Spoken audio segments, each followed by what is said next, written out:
Apa kabar Formula Friends? Ketemu lagi sama gue Rainer di Formula Motor TV. Hari ini kita akan bikin video yang cukup unik. Kalau biasa kita bandingin mobil yang satu dengan rivalnya, hari ini kita akan bandingkan mobil yang sama, cuman beda generasi. Nah, Brio ini kan bisa dibilang raja di segmennya ya. Brio generasi 1 sukses, generasi 2-nya juga sukses karena memang ganteng banget. Tapi nggak jarang juga yang bilang kalau Brio generasi 2 ini tidak se-ikonik Brio generasi 1. Gak salah juga sih, karena memang beda dari Brio generasi 2 yang dari lahir itu udah LCGC. Kalau Brio generasi 1 ini city car yang LCGC-kan.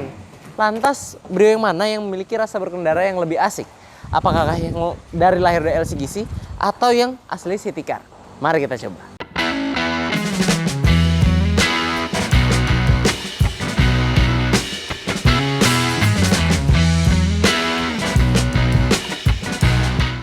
Sekarang kita coba dulu dari segi radius putar di Brio generasi 1. Nah, kita masuk, kita ambil mepet kanan aja ya.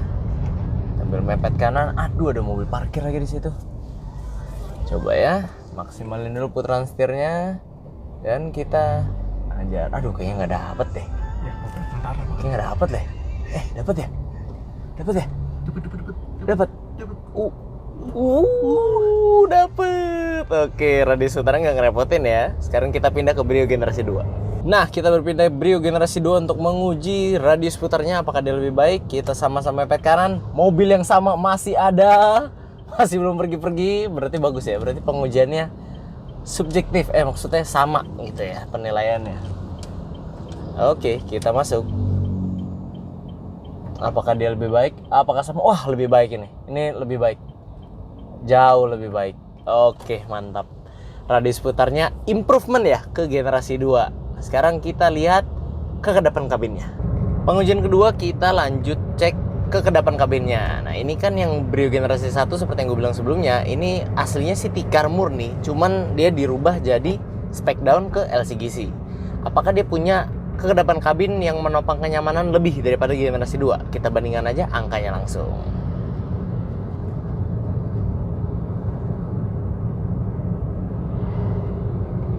Kondisi jalan raya nggak dibilang ramai juga enggak ya, nggak seperti biasa yang banyak motor-motor itunya. Ya oke, angkanya segini ya. Nanti kita lihat angka Brio generasi 2 berapa. Nah, sekarang kita mau ngukur kekedapan kabinnya. Tadi di Brio generasi pertama kita 67, 68, 69 ya, nggak tembus 70 sih, dan 60 gede. Sekarang gimana di Brio generasi terbaru?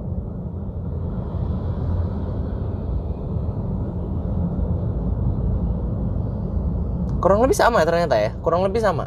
Cuman mungkin tadi karena kita pakai Brio yang generasi lama itu manual, jadi raungan mesinnya lebih terasa. Kalau ini kan kita pakai yang Brio ACVT 2019, jadi lebih kalem suara mesinnya. Tapi secara overall berarti kekedapan kabinnya tidak ada perubahan yang signifikan.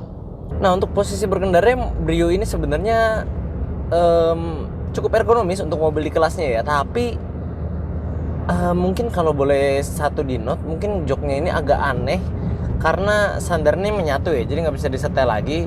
Ya namanya juga jok pocong ya, maklum. Nah, terus juga pengaturannya ini masih cukup terbatas. Walaupun untuk mobil kecil sih sebenarnya menyesuaikan postur tubuh ya, asal kalian posturnya tidak di atas rata-rata jauh masih masuk. Cuman dia setir cuman bisa tilt aja, belum bisa teleskopik, dan ini jok cuman bisa maju mundur serta senderannya diatur. Jadi ya begitulah. Dibilang empuk-empuk banget ya enggak juga, tapi ya namanya city car memang mobil yang didesain untuk bukan perjalanan jauh. Jadi nyamannya sih cukup aja untuk perjalanan perkotaan ya, untuk menemani kalian.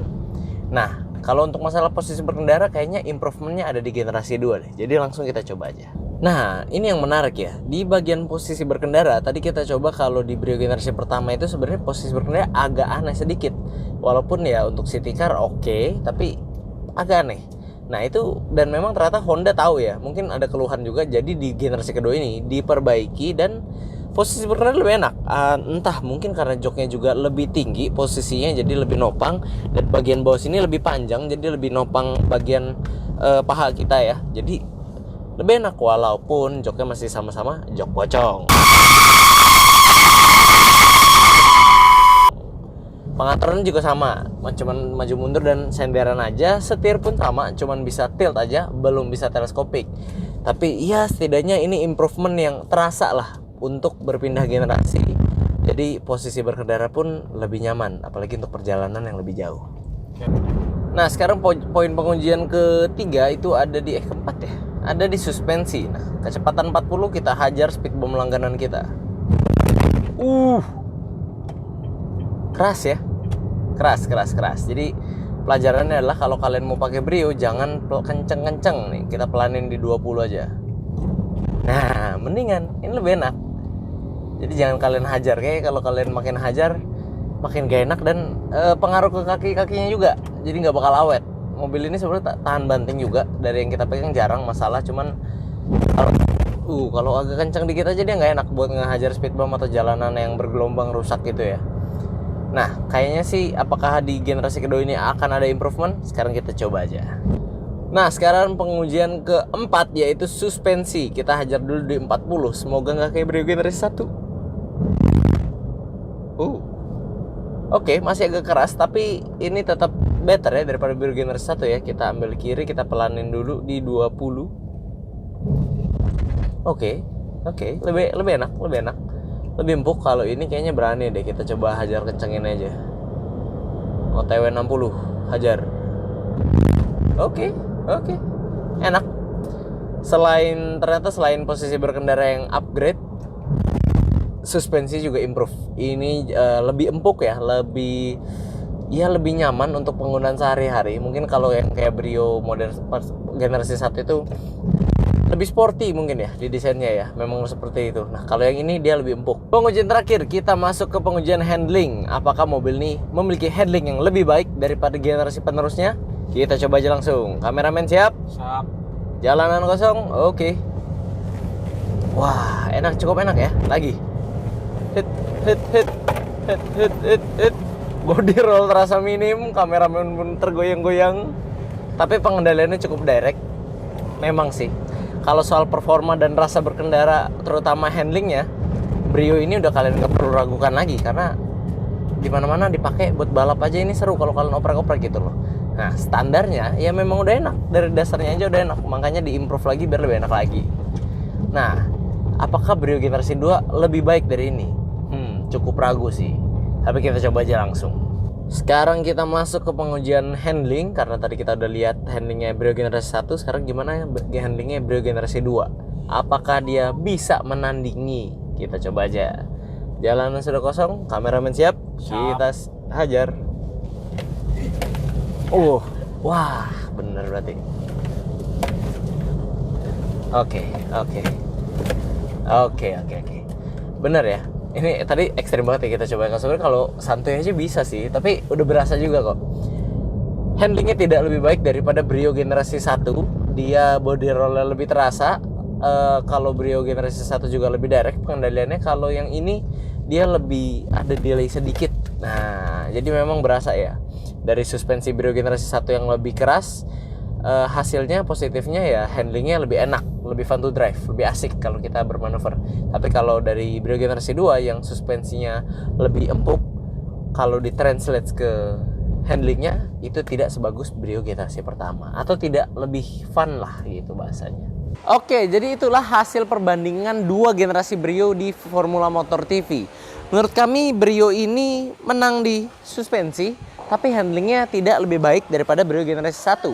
Tapi improvement juga terasa di posisi duduk yang lebih nyaman dibanding Brio generasi 1. Lantas itu menyisakan satu faktor yang bisa menentukan kalian untuk pilihan yang mana.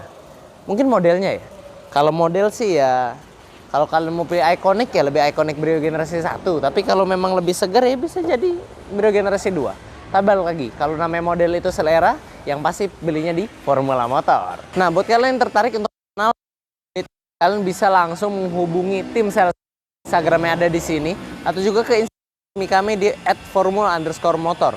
Nah, buat teman-teman yang lainnya mau cek mobil second berkualitas lainnya, kalian bisa lihat website kami di www.mobstripcast.com, dan jangan lupa juga follow TikTok kami di @formula_motor. Oke friends, sekian dulu untuk video hari ini. Kami tentunya masih punya banyak konten menarik dan edukatif lainnya yang akan kami sajikan di channel YouTube kami, yaitu Formula Motor TV. Jadi jangan lupa like video ini bila kalian menyukainya, dukung kami dengan cara subscribe, dan jangan lupa bunyikan lonceng notifikasi agar kalian tidak ketinggalan update dari kami. Pada akhirnya gue Rainer pamit undur diri dulu, sampai ketemu di video selanjutnya.